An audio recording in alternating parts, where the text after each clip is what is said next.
Hello everybody, and once again welcome back to Financeable YouTube channel. Today in this video I'm going to show you how to open your live account on MetaTrader 4 in PC, so make sure you follow my step till the end. First thing first, I assume that you have already downloaded the MetaTrader 4, and once you open it you will be able to see the interface on your screen where you can see file option at top left corner. Just click over there and now you can see open an account option.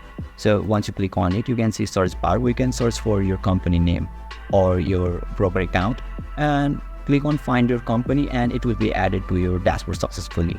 So once it is added, you simply need to select that broker account and now click on next. And you can see here three options. First one is open a demo account to trade virtual money without risks. And another is open a real account for live trading, and last one is connect with an existing trading account.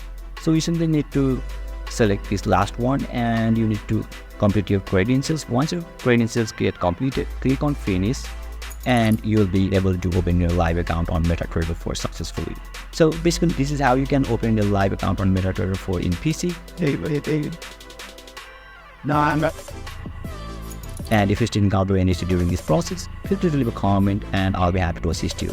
If you found this video helpful, please give it a thumbs up, and if you are new to this channel, make sure to hit the subscribe button and set the bell icon to on so that you can stay updated with our latest content. Thank you for watching and I'll see you next time.